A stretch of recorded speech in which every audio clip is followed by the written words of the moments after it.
Boa noite, pessoal do YouTube. Vamos fazer uma live agora ao vivo lá no meu Instagram, @DaphneLourenco. O tema de hoje é: sinto que minha vida não vai para frente, como mudar?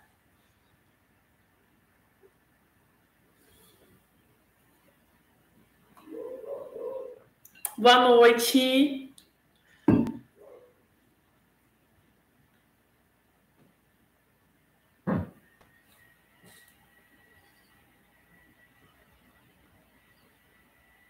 Boa noite.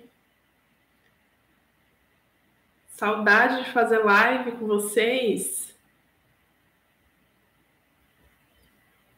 Tema de hoje: sinto que minha vida não vai para frente, como mudar? Vou até fixar aqui nos comentários para o pessoal que for entrando. Boa noite, Suiane, Cecília, Deni, Emily. Saudade de fazer live. Semana passada não tivemos, né? Mas essa semana já volta, tudo ao normal. Live toda segunda às 8. E quinta-feira também teremos live, mas em vez de fazer à noite, eu vou fazer da manhã, 9 horas. Tá? Tema de hoje: sinto que minha vida não vai para frente. Sabe, já sentiu aquele sentimento de que você faz um monte de coisa, tá sempre ocupada, tá sempre com aquele dia cheio, mas chega no final do dia, parece que você não fez nada. Chega no final do ano, né, na época que nós estamos, parece que sua vida não mudou, que não andou, que você tá atrasada em comparação às outras pessoas. Você se compara? Você olha pro lado e fala assim: puxa, parece que só eu não ando, não vou pra frente. Tô arrumando aqui o tripé. Já se sentiram assim? Coloca aí nos comentários se já. Eu já me senti assim. Então eu trouxe alguns passos para você que está se sentindo assim, está se sentindo que sua vida não anda, que você está atrasada em comparação aos outros, que você faz um monte de coisa e não sai do lugar. Presta atenção nesses passos que eu vou falar. Primeiro eu quero contar para vocês a história de um barquinho. Eu já, todo dia, lá, Suiane, Muriel, Marcele, já. Eu também já. Primeiro eu quero contar para vocês a história do barquinho. Tinha 2 chineses, eles moravam num lugar bem longe e pegaram um barquinho para ir numa outra cidade lá para comprar algumas coisas durante o dia. Remaram com o barquinho, foram para lá, compraram, passaram um dia lá e à noite eles pegaram esse barquinho para voltar. Tava noite, tava bem escuro, eles não tinham lanterna, não tinham nada. E eles começaram a remar, entraram no barquinho, né, sem enxergar quase nada, e remaram.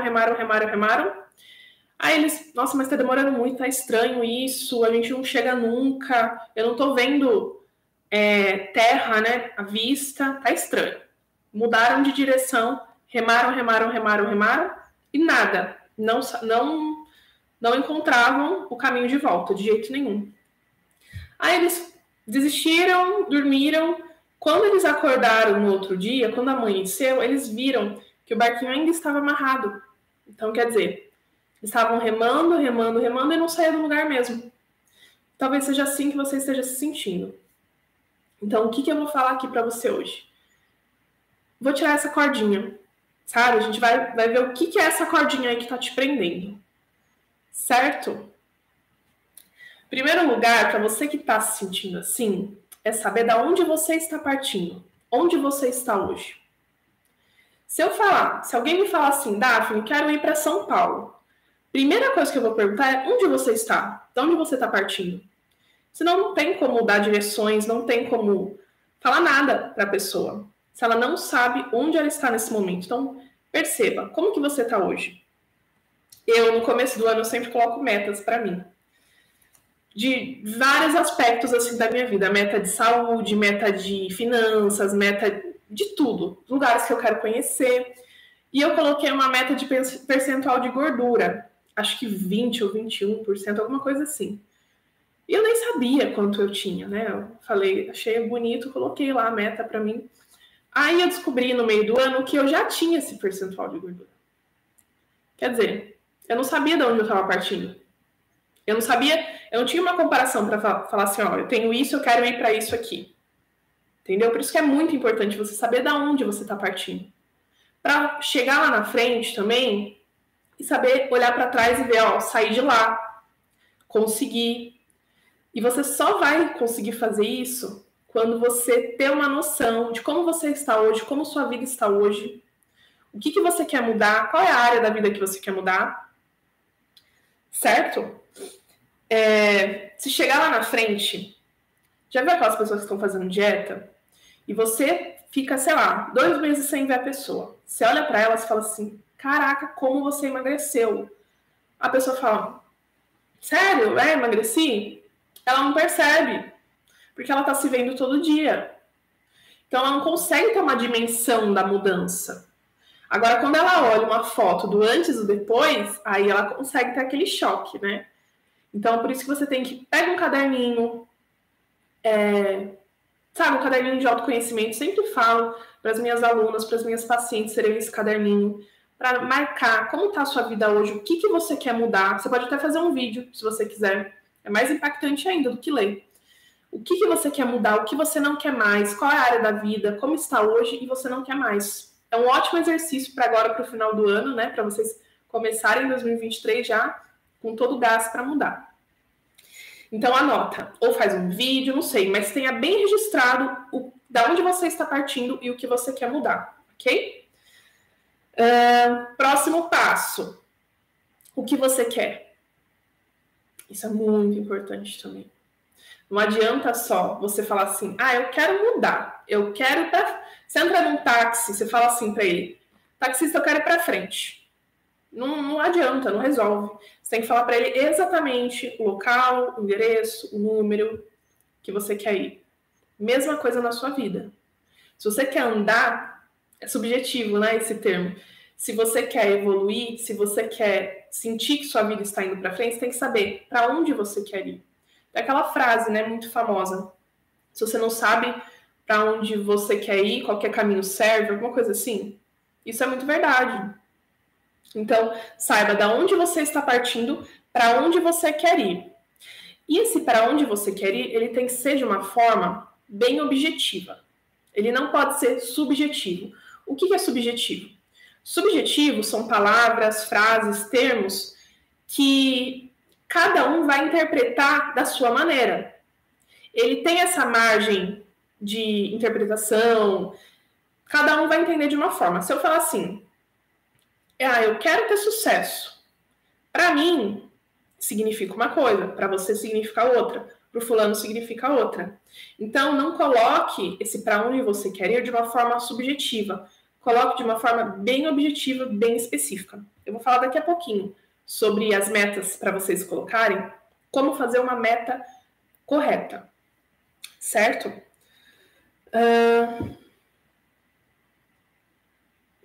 Tem uma outra frase que eu gosto muito também, que ela diz a respeito desse próximo passo, que é: o resultado que você não tem vem de algum conhecimento que te falta. Por exemplo, se eu quero ter sucesso aqui na internet, tem algum conhecimento, e não estou conseguindo, tem algum conhecimento que está me faltando. Será de marketing? Será de comunicação? Será do meu conteúdo técnico? Vamos colocar aí em outro lugar. Por exemplo, emagrecimento. Quero emagrecer, mas não estou conseguindo. Tem alguma coisa aqui, algum conhecimento que está me travando. Alguma crença aqui que eu tô que está me travando. O que as outras pessoas sabem que eu não sei? Né? Então, eu acredito muito nisso. O resultado que você não tem é fruto de algum conhecimento que te falta. Porém, nossa, engasguei. Porém, hoje nós estamos na era da informação, né?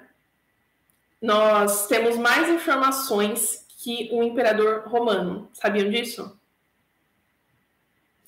Nós temos mais informações hoje em dia. Uma criança, uma coisa assim, não lembro do dado específico, mas uma criança tem mais informações que o imperador romano. Informação não adianta nada.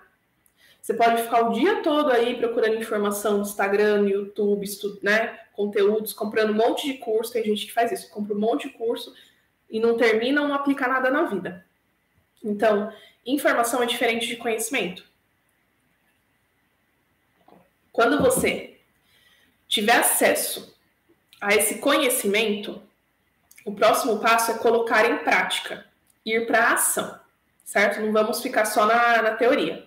Então, se você está aí com o seu caderninho, se você quer anotar, lembre-se onde você está, de onde você está partindo, para onde você quer ir, o que você precisa saber para você chegar lá, e aí você começa, pôr em prática, ação. O que eu vou pôr em prática? E aí a gente vai para metas, que eu vou falar para vocês. Como estipular metas bem feitas? Acho que todo mundo já ouviu aquele SMART, né? Aquela teoria lá para criar suas metas. Os pontos mais importantes que eu acho é especificidade. Quer dizer, se você vai colocar uma meta para você, seja específico. Se eu colocar uma meta, quero emagrecer, é específico? Não. Se eu perder 500 gramas, eu emagreci. Então, a forma que eu tinha colocado era até específica, né? Quero chegar a 20% de gordura corporal. Só que eu não sabia de onde eu estava partindo. É isso que eu deveria ter visto antes. Então, seja específico. Tem que ser mensurável. O que é mensurável? Tem que ser uma meta capaz de ser medida. Se eu colocar assim como meta, eu quero passar mais tempo com a minha família. É possível medir essa meta, se eu atingir ou não? Até é, né? Se eu passar... Na verdade, não é, porque eu não sei quanto tempo eu passei com a minha família esse ano, para eu colocar uma meta para o ano que vem. Quero passar mais tempo com a minha família. Não dá para eu medir esse tipo de coisa. Tem que ser uma meta que eu consiga medir. Por exemplo, eu quero, uma vez na semana, passar tempo com a minha família. Ok. É específico, dá para medir. E prazo, que é o próxima coisa que sua meta tem que ter. Ela tem que ter especificidade, quer dizer, uma coisa bem objetiva, bem detalhada, mensurável, para você escrever lá, conseguir sim ou não. Só isso. Sua meta tem que ser capaz de ser respondida com sim, eu atingi, não, eu não atingi. E prazo, tem que ter prazo. Para você, se você falar assim, eu trabalhava numa empresa, né? Antes de criar conteúdo, antes de trabalhar com terapia, eu trabalhava numa empresa. E eu tinha colocado uma meta assim, quero sair dessa empresa e trabalhar, empreender, né? Tal, trabalhar por conta. Esse algum dia, ele nunca chega. Ele nunca chega, ele nunca vai chegar. Ou algum dia, seu cérebro não entende que esse dia vai chegar. Você vai estar sempre empurrando, procrastinando. Então, a data, um prazo para isso é extremamente importante para que isso se realize. Por mais que você não tenha tanta certeza assim, coloca uma data. Por exemplo, no conteúdo de emagrecimento, nessa área. Quero chegar a 60 quilos até dia 20 de abril de 2023. É uma meta específica, mensurável e com prazo.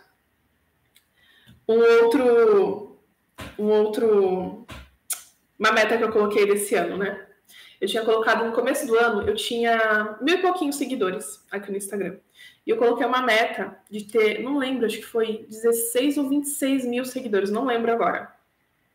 Tirei um pouco da minha cabeça, sei lá, a conta que eu fiz, que eu achei que eu poderia atingir isso, e era até dezembro essa meta. Quer dizer, não era nem perto de ser atingida. Tinha 1.000 seguidores para 26 mil seguidores, não era perto de ser atingida. E eu atingi ela, se eu não me engano, foi no meio do ano, ou antes, não, foi antes do meio do ano que eu atingi essa meta. Parece que as coisas cooperam a nosso favor, parece que o nosso cérebro entende que aquilo, que a gente tem que realizar aquilo e se dedica mais. Eu não sei o que acontece. Mas primeira coisa é colocar metas e coloca essas metas no papel, tá? Importantíssimo esse detalhe. Foi feito um estudo não foi no Brasil, acho que foi nos Estados Unidos. No Brasil não fazem muito esses estudos, né? Científicos. Infelizmente. Mas foi feito um estudo que eles pegaram uma amostra, acho que 500 pessoas que estavam se formando no colégio ou na faculdade, não lembro, e separaram, né, por grupos. Alguns deles tinham metas, alguns não tinham. Alguns deles tinham metas por escrito num papel e alguns só tinham meta na cabeça deles. Coincidentemente ou não, quem mais teve sucesso foi essas pessoas que tiveram as metas por escrito. Aí começaram a olhar para trás, né? Será que essas pessoas são privilegiadas em alguma coisa? Será que tem muita diferença da família, muita diferença da vida financeira delas? E não tinha. Tinham pessoas de tudo quanto é tipo de jeito ali, em todos esses grupos, os que não tinham metas, nos que tinham metas e nos que tinham metas por escrito. E os que tiveram mais sucesso depois de, acho que 10 anos que eles foram lá e entraram em contato com essas pessoas novamente, sucesso em termos de financeiro, vida amorosa, saúde, eram essas pessoas que tinham metas por escrito. Então isso é muito importante. Coloca no papel.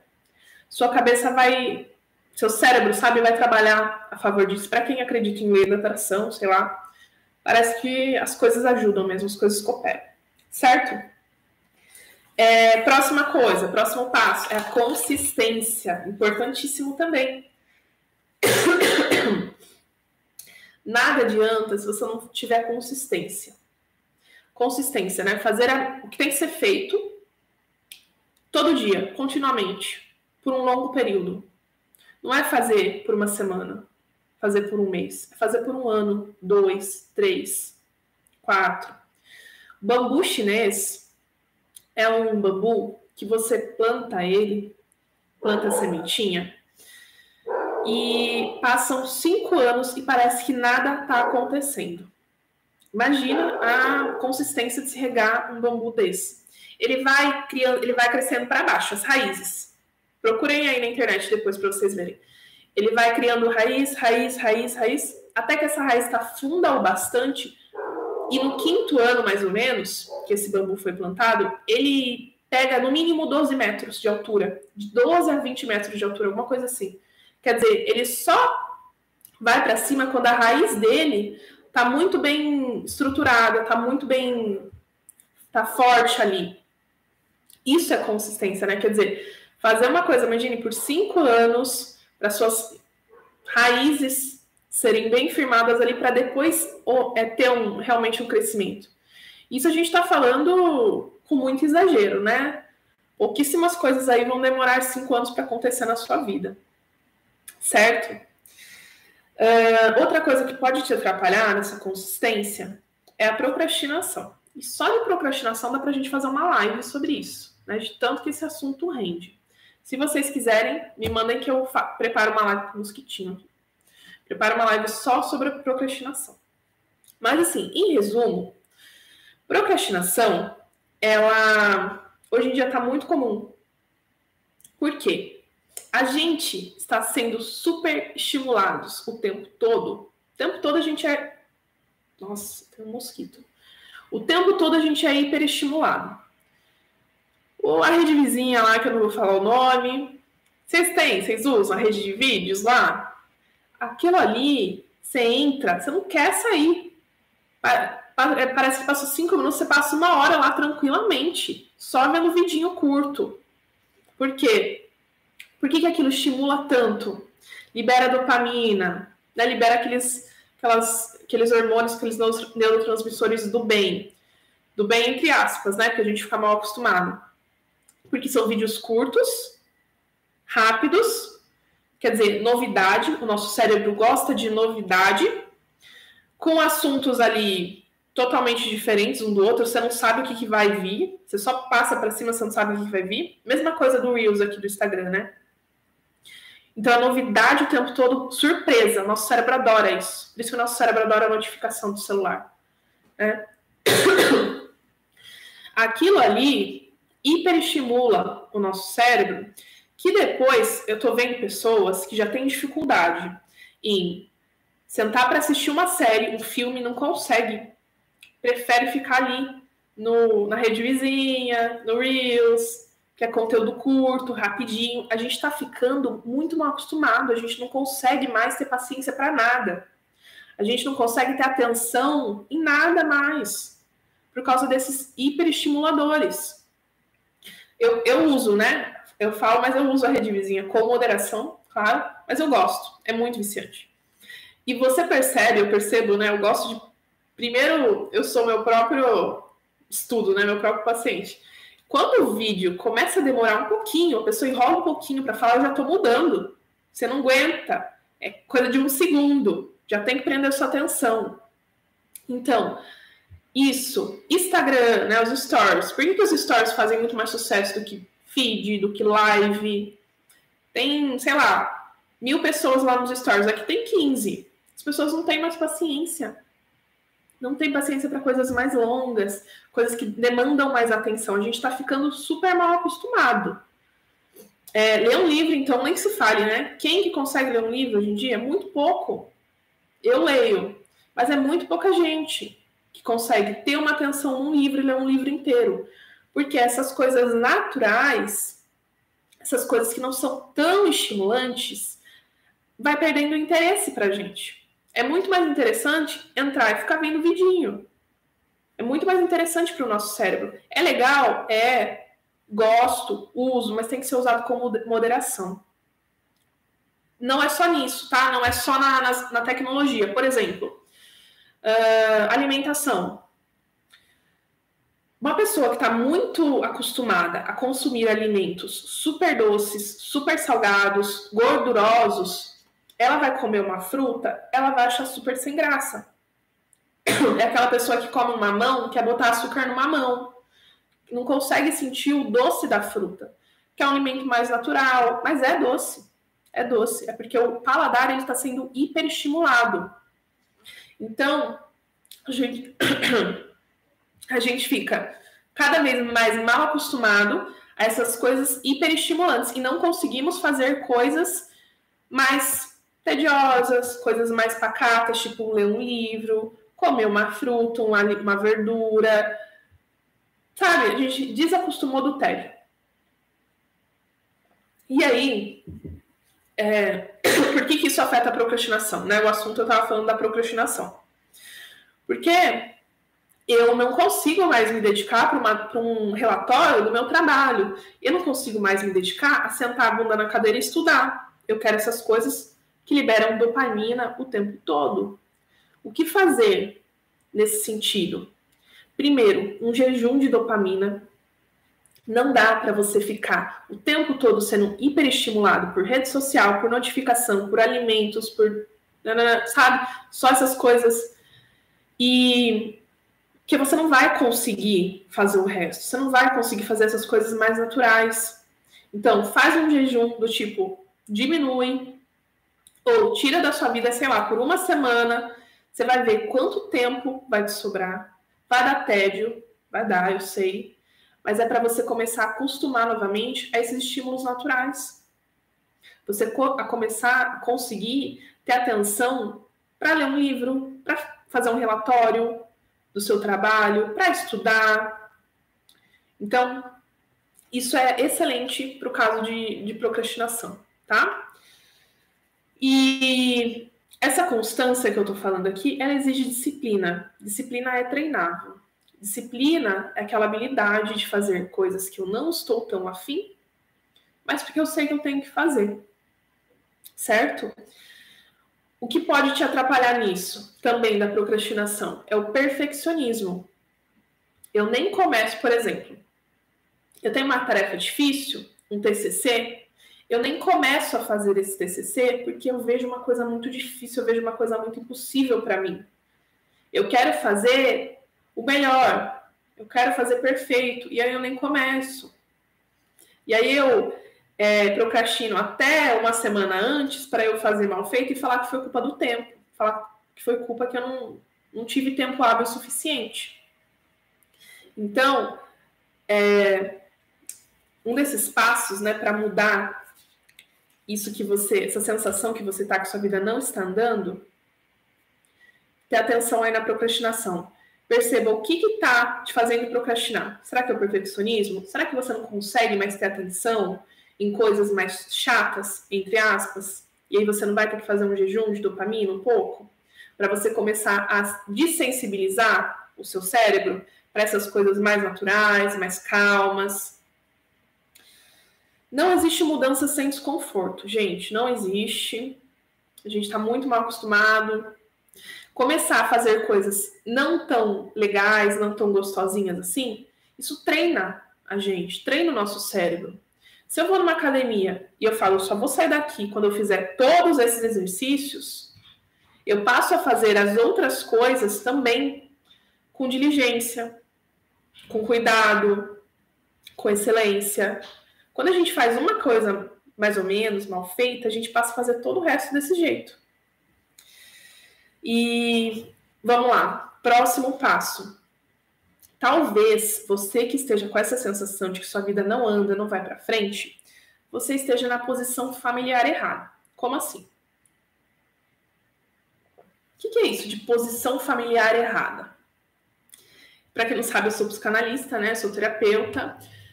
E eu vejo muito isso em clínica. A pessoa, ela tá na família dela ou está no casamento dela numa posição errada. Por exemplo, a pessoa está na família dela, ela é filha e ela é irmã. Mas ela vira mãe de todo mundo. Ela quer cuidar de todo mundo. Ela quer virar mãe do pai, vira mãe da mãe. Tá super preocupada com todo mundo. Começa a cuidar das finanças. Começa a pagar conta, porque eles se enrolaram, porque ele... Não é questão de ajudar, mas é questão de virar mãe mesmo. De super preocupar com coisas que não é da alçada dela. Sabe? Nossos pais, eles já estavam aqui antes da gente. Eles já eram adultos antes da gente. É muita pretensão pensar que agora que a gente é adulto, a gente vai salvar a vida deles. Que a gente vai dar conta de tudo, que a gente vai mudá-los, né? Nós não temos que resolver a vida deles. Uma coisa é ajudar, uma coisa é, se eu tenho um pai ou uma mãe incapaz, ok, aí é sua responsabilidade mesmo cuidar deles. Mas se você tem pais, mães lúcidos, capazes, não fica querendo ocupar esse lugar. Deixa, sabe, saiba ser filho, saiba ser filha, saiba ser irmã. Outra coisa que eu vejo é irmã que vira mãe, entre aspas, dos irmãos. É a mulher que vira mãe dos irmãos. Geralmente, essa menina foi colocada nessa posição pela família muito cedo, do tipo, ter que cuidar do irmão, ter que se preocupar, ter que fazer coisas que, na verdade, são coisas de mãe. Aí a vida dela não vai para frente, ela não consegue ter uma família. Se ela tem uma família, ela não consegue dar atenção para aquela família, ela está sempre preocupada com o irmão. Não que a gente não se preocupe, né? Claro que a gente se preocupa. Eu tenho irmão, eu me preocupo. Eu tenho mãe viva, eu me preocupo com a minha mãe.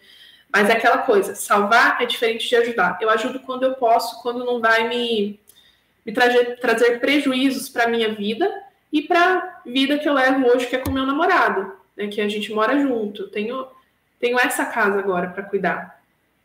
Não dá para cuidar só de lá. E outro erro é a mulher que vira mãe do marido, mãe do namorado. Muito comum também, vejo muito. Ela quer salvar a vida do namorado, quer salvar a vida do marido. E aí a vida não vai para frente. Quando você está em uma posição errada na sua família, a vida não anda para frente. Certo, gente? Sumi, mas voltei. Depois você volta e vou deixar a live salva, vocês voltam lá e assistem desde o comecinho, tá bom? Próximo. Também já cometi esse erro. Eu já cometi o erro da posição familiar. Eu era filha, morava com os meus pais, com meu irmão, e eu queria salvar a vida de todo mundo. Eu queria dar conta dos problemas de todo mundo, eu queria resolver os problemas deles. Conclusão, eu estava atolada em problemas. Os meus problemas ninguém resolvia. Eu queria resolver o deles, a minha vida estava uma merda. Veja se você não está fazendo isso. Próximo erro. Levando a vida que os outros querem para você. Também já cometi esse erro.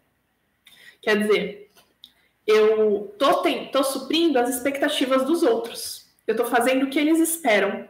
Eu tô só fazendo o que acho que vai agradá-los.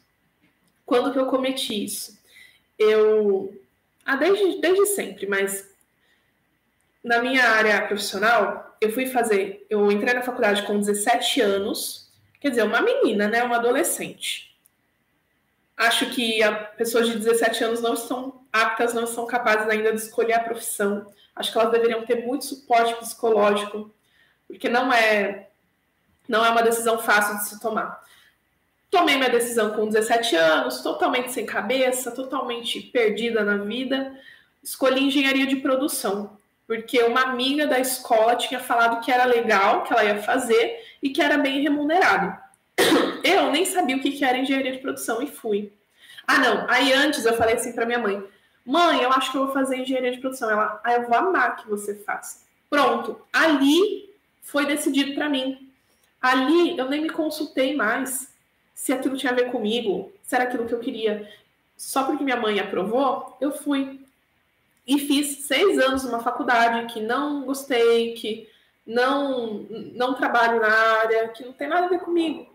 Percebe? Eu sentia na época, nossa, minha vida não vai para frente. Eu não li um livro que não era obrigatório para a prova. Eu não pesquisava, eu não estudava o conteúdo porque eu não gostava, não tinha nada a ver comigo. Eu estava ali só por causa das expectativas dos outros. E eu terminei a faculdade. Eu poderia ter saído no meio, antes eu tivesse, mas eu terminei. Aí, saindo da faculdade, aquela coisa que minha vida não dava, conversei com um colega que estudava para concurso.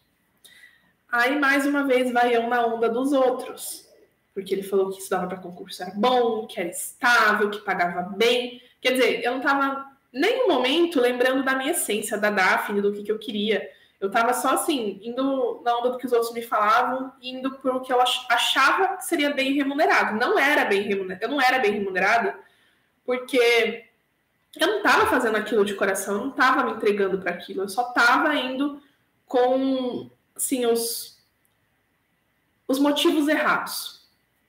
E aí eu estudei para concurso mais de um ano, não passei, me frustrei. Para mim era uma tortura estudar para concurso. Eu, nessa época, estava com sintomas de depressão e foi a época que eu mais tive essa sensação na minha vida. Sinto que minha vida não anda. Eu via todo mundo, entre aspas, né? Esse todo mundo é muito entre aspas, porque a gente não sabe, na real, na vida dos outros. A gente não sabe o que o outro está passando, o que o outro está sentindo. A gente não sabe dos problemas dele, a gente só olha de fora e tira nossas próprias conclusões. Então, isso não é real. É uma fantasia. Mas eu achava que estava a vida de todo mundo andando, todo mundo evoluindo, todo mundo prosperando, e eu parada, e eu atrasada, e eu só andando para trás. Então, cuidado, perceba se você não está fazendo isso. Levando a vida que os outros querem para você. Será que você realmente está seguindo sua intuição, seguindo sua essência, seguindo o que você deseja, o que você quer para sua vida? Ou você está com medo de tomar decisões e fica ali indo na onda dos outros? Quando eu saí, eu fiz tudo isso, né? Eu fiz engenharia, depois eu fui estudar para concurso, depois eu trabalhei em algumas empresas. Na última que eu trabalhei, eu era muito bem remunerada, só que não era o meu sonho. Não era o que me movia, o que mexia comigo. E até pouco tempo atrás, meus pais ficavam, né? Filha, abriu concurso para tal coisa. Tal lugar tá contratando. E eu assim, mas não é isso que eu quero. Não é isso que eu quero. E aí eu tava na última empresa, né? Bem remunerada. Só que eu saí. Eu saí e fui seguir o que eu quero. O que meu coração fala, a minha intuição, o que eu acredito. E tô aqui hoje. Hoje eu atendo como terapeuta, mas eu sou autônoma, né? Estou empreendendo e tô aqui no Instagram. Então perceba se você não está fazendo esse movimento, tomando decisões com base no que as outras pessoas querem. E não é porque essas pessoas são ruins, tá? Não é que seus pais são ruins. É que eles acreditam que eles sabem o que é melhor para você. Eles olham para os erros deles e falam assim: nossa, não quero que minha filha, que meu filho cometa isso. Então vai por esse caminho, filha, vai por esse caminho, filho. Mas é o que eles acham, não é a verdade absoluta. Você não é um filho ingrato, você não é uma filha ingrata de não cumprir as expectativas deles, certo? E como conseguimos identificar o que realmente queremos com as expectativas dos outros? Se ficarmos muito aprofundados nisso, tá? Você precisa se conhecer. Você precisa saber o que realmente te move, o que realmente são seus sonhos, seus desejos, o que tem a ver com você, com a sua essência. E silenciar um pouquinho essa voz dos outros. Não pense que para eu sair do meu trabalho, que para eu seguir o que eu desejo, eu não tive gente falando o que era melhor, o que eu devia fazer, mas eu sigo, né, ainda. Então, primeiro você tem que voltar lá naquele passo. O que eu quero? Para onde eu quero ir? O que tem a ver comigo? Silencia, e talvez essa resposta não venha de uma hora para outra. A gente erra. Tomei minhas decisões, talvez daqui a 10 anos não seja mais isso que eu vou querer e tá tudo bem. Né? Não é nada escrito em pedra. Mas eu vou saber o que eu não quero. Saber o que eu não quero já é muito bom. Né? Por exclusão também já é muito bom. Então, se você está falando da área, não sei que área que você está falando, Tamires, se você conseguir mandar aqui, mas se você está falando da área profissional, por exemplo, você pode ler livros do que você tem interesse, ver vídeos, ver biografias, fazer cursos, explorando experiências novas. O movimento traz a clareza. O que é o movimento? Eu fazer coisas novas, frequentar lugares novos, conversar com pessoas, esse tipo de coisa vai nos trazendo clareza. Por que tanta gente, quando vai fazer intercâmbio, quando viaja para outro país, muda a vida drasticamente, toma decisões? Porque ela se movimentou, ela foi em lugares, ela conheceu pessoas, teve novas experiências. Certo? Vamos lá. Próximo passo para você mudar e sair disso. Não perdoar. Isso trava muita gente, muita gente. A pessoa que sofreu por alguma coisa, ela acha que se ela perdoar, ela vai estar concordando com o que o outro fez. Ela vai estar tirando a culpa do outro, ela vai estar esquecendo. E não, gente, perdoar não é esquecer, perdoar não é concordar com o que o outro fez, não é tirar dele a responsabilidade. Perdoar é para você, para sua vida andar. Quando a gente não perdoa, a gente fica alimentando raivas, mágoas, ressentimentos. É igual tomar veneno esperando que o outro morra. Eu quero que ele se ferre, eu fico muito magoada da vida dele estar andando e da minha não, e ele ter feito isso e aquilo para mim, e a minha vida acaba não andando. Não é do outro. Confia, sei lá, qual é a sua fé, que a justiça vai ser feita, que ele vai... o plantio, ele é opcional, a colheita é obrigatória. Eu creio nisso. Não sei quais são suas crenças. Mas a vida devolve. As pessoas colhem o que elas plantam. Então, perdoe. E perdoar não precisa sentir. Você não precisa ter um sentimento. Né? Tem paciente que me fala assim, mas eu não estou sentindo, eu não sinto. É decisão. Perdoar é decisão. É você decidir que você não quer mais viver com essa mágoa, com essa raiva, com esse ressentimento. Certo? Tomar a decisão. Depois o sentimento ele vem. Depois o sentimento acompanha. Só decida. Não é esquecer e não é concordar com o que essa pessoa te fez. É somente entender que ela não tinha consciência, que ela fez o melhor que ela podia, ou que ela errou, mas que tá tudo bem, que agora sua vida vai seguir. Que foi bom para o seu aprendizado e sua vida vai seguir. A psicanálise, ela traz um conceito de que tudo que eu não consigo perdoar no outro, que me dói, que me ofende, que me magoa, fala alguma coisa sobre mim. Como assim? Talvez a sua mãe, por exemplo, vamos imaginar esse cenário. A sua mãe, ela foi ausente, ela te faltou muita coisa na infância, emocional, ou ela foi ríspida, ela era grossa, ela não te dava carinho, ela, né, te deu várias faltas ali. Teve várias faltas com essa mãe na sua infância, na sua adolescência. Talvez, por que isso incomode? Você não se sentia priorizada por essa mãe. Você não sentia que ela colocava os filhos e a família em primeiro lugar. Você não sentia que ela estava se dedicando para você, que ela estava te dando esse primeiro lugar na vida dela. O que isso fala sobre você? Não tô falando que isso é certo, tá, gente? Não tô falando que a atitude de uma mãe que faz isso é correta. Mas o que isso fala sobre você hoje? Hoje fala que talvez, consulta aí, tá? Mas isso é só uma hipótese, isso é só um exemplo. Talvez, por que isso me incomode? Porque eu me dou para as pessoas, eu faço sacrifícios para as pessoas, eu estou sempre colocando o outro em primeiro lugar. E aí me dói quando eu me deparo com alguém que se coloca em primeiro lugar, com alguém que não faz sacrifícios pelos outros, que não abre mão de coisas pelos outros. Vocês percebem que é um espelho? Eu não estou falando que essa mãe não tem culpa. Eu estou falando que quando a gente se depara com alguma dessas situações, perceba na sua vida, encontrou com uma situação que te ofendeu, que te magoou, que te machucou, que você tem raiva, que você não consegue perdoar, espelhe em você. O que isso está falando sobre você? O que essa situação fala sobre você? Um outro exemplo, mais fácil, talvez. Tive uma paciente casada, com filhos, e o marido dela comprou um carro. Trocou de carro, porque ele queria um carro que ele queria muito, e eles não estavam com condições financeiras muito boas para fazer aquela troca. Talvez o marido tenha sido egoísta, talvez. Mas o que pegou naquela paciente, na verdade? O que pegou foi que o marido colocou as escolhas dele e ele em prioridade. Ele se colocou em primeiro lugar. Talvez ele tenha sido egoísta, sim.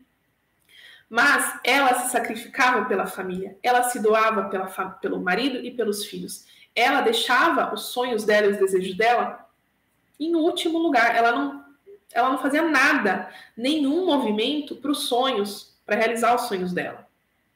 Ela tinha um sonho de seguir uma carreira profissional, que ela tinha que fazer um curso, e ela não ia atrás disso, porque ela achava que não tinha dinheiro, que era caro.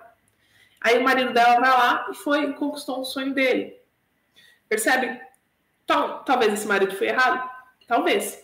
Mas isso falou muito sobre ela. Sobre o que estava incomodando nela. Do tipo, para mim é um sacrifício fazer isso. Aí eu vejo lá o outro que é livre, o outro que pensa nele, o outro que está feliz, fazendo a mesma coisa que eu condeno. Isso me incomoda.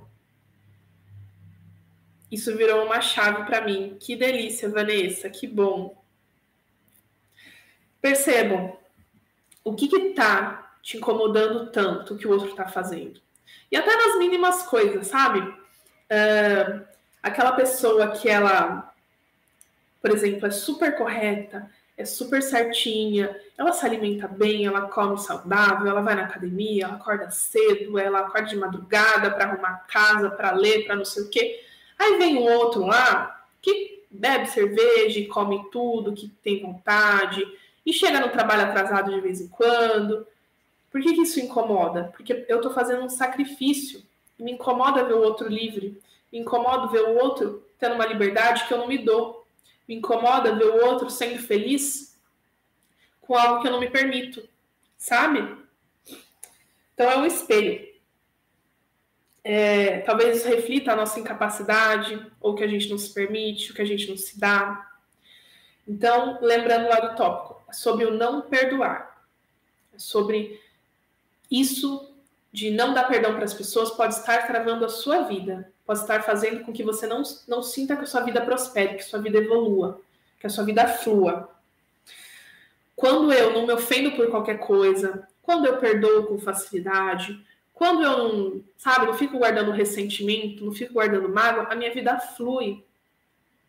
Perceba isso. Perceba essas pessoas. Perdoe, que sua vida vai fluir também. Decida perdoar. Você ficar guardando mágoa e ressentimento dos outros não vai prejudicá-lo. Vai só te prejudicar. E a gente não é melhor que ninguém, né?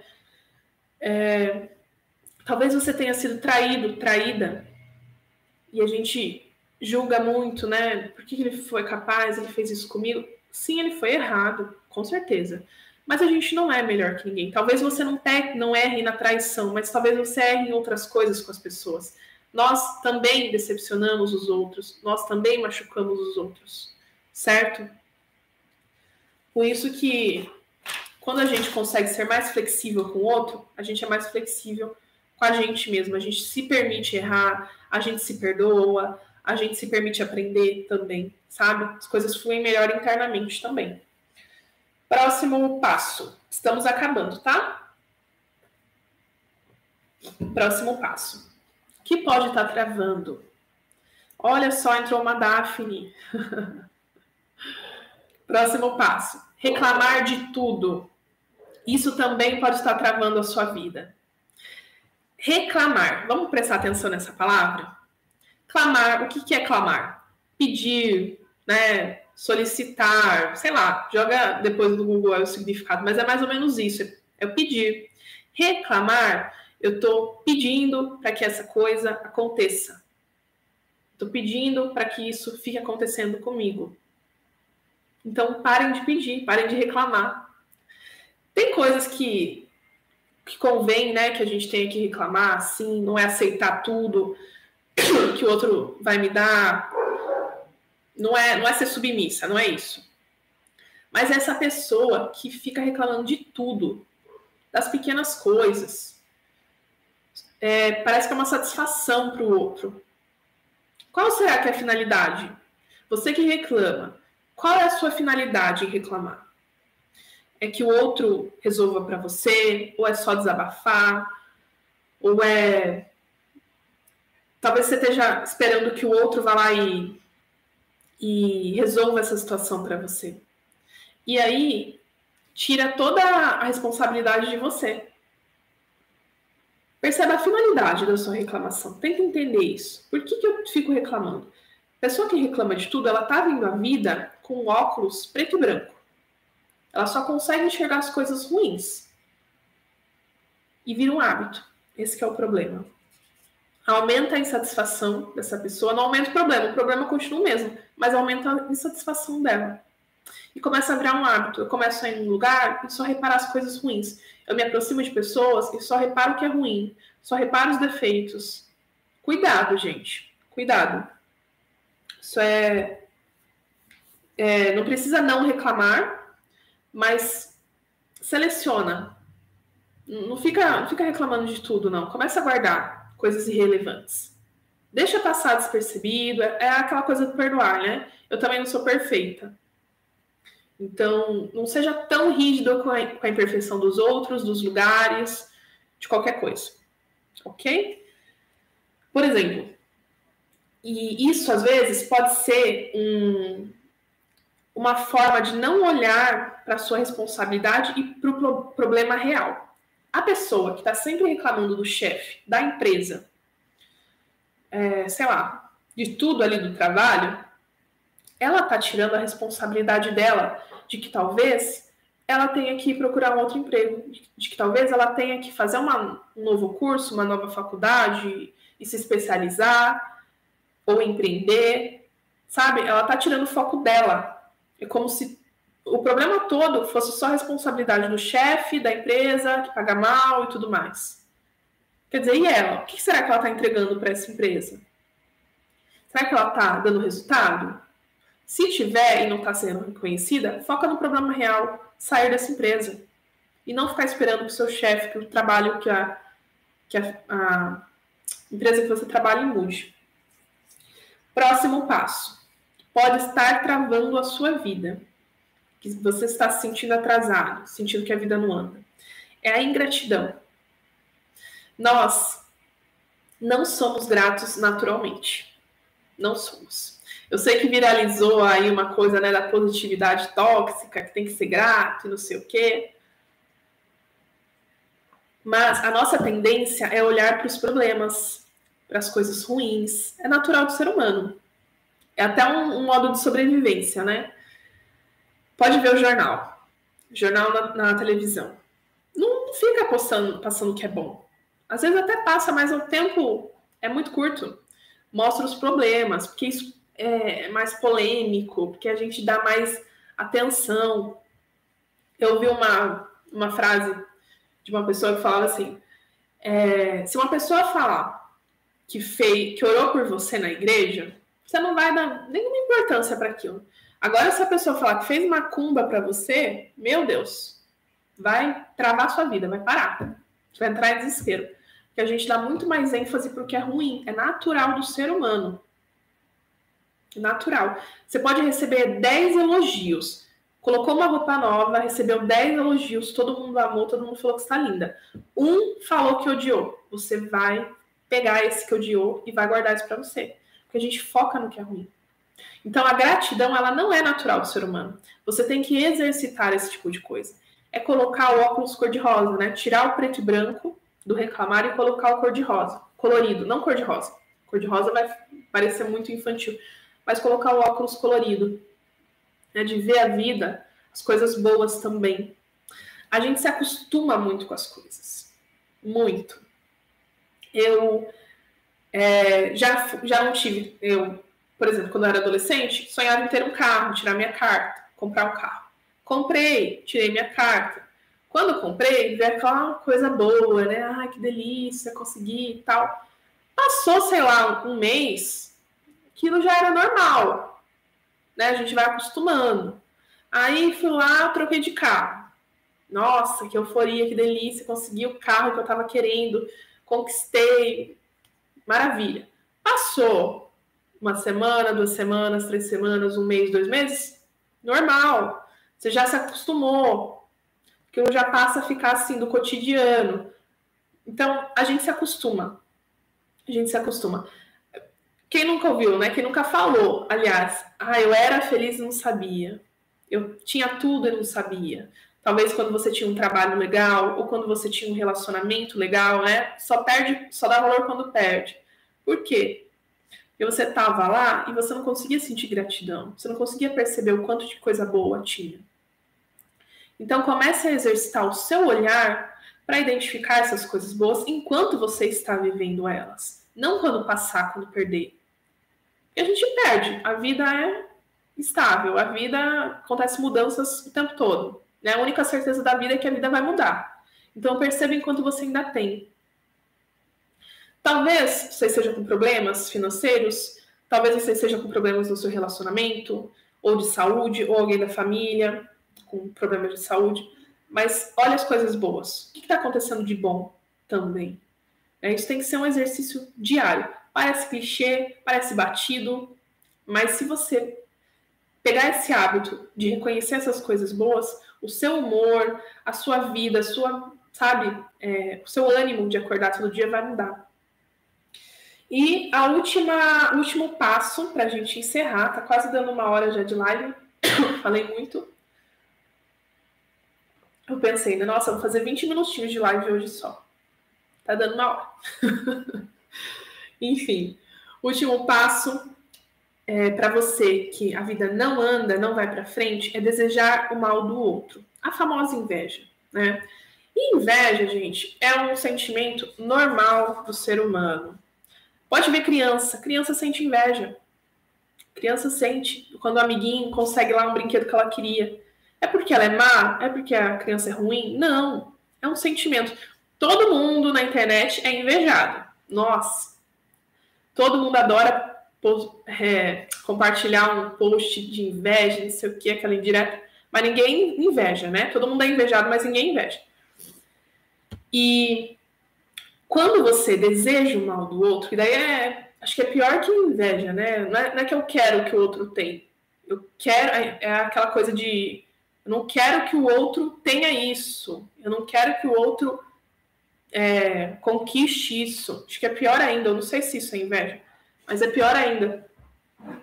Eu tô passando uma informação pro meu cérebro, para mim, de que quem tem aquilo vai receber o mal.